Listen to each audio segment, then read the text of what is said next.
Opisyal na nga gin-turnover ang Phase 1 han bag-o nga moderno nga maritime building han Eastern Samar State University kun iso Giwan Campus. Usahaton mga panguna nga pitad para maabrihan ang pinakasyahan nga maritime education didya probinsya ni Eastern Samar.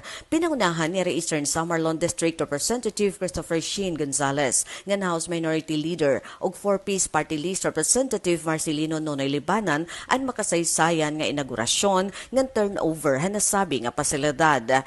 Sigun kan Gonzales, pinaagi ni nga proyekto, diri na kinahanglan pahan mga estudyante nga estihanon magsakripisyo pagkadto hirayo nga mga syudad, sugad at Tacloban, Cebu, Manila, para lang makatapos in kurso nga maritime. Gintagan hindoon ni Gonzales nga ini nga proyekto, in kapartihan gintitinguha nga maritime school ha Eastern Samar State University Giwan Campus, pinaagian House Bill No. 7693 nga iginsalawad ni Raha Kongreso.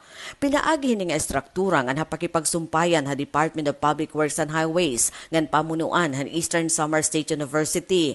Nagaandam na ang probinsyahin paghurmahin mga profesional, world-class nga dekalidad nga mga seafarer ngan seaman nga magtatarahin dungog nga bugos nga nasod nga international nga kadagatan.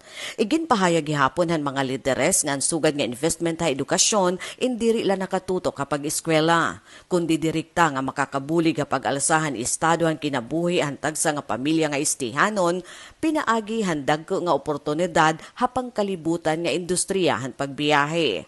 Samtang tinambong nga nagpakitan bugos nga suporta na sabi nga okasyon, hi Vice Governor Maricar Sison Gutisan nga nagrepresentar kan Governor Ralph Vincent Ivardoni, upo di Eastern Samar State University President Dr. Andres Pagatpatan Jr., Campus Administrator Professor Jared Harim Siles, mga opisyal ng Department of Public Works and Highways, mga magturutdo, ngan kadamaan mga estudyante ni Eastern Samar State University Giwan nga punuhin paglaom para marig-on nga kabubuwasan. Para Bagong Pilipinas, Daisy Lalosa Bilizar, Radyo Pilipinas, Radyo Publiko, Borongan.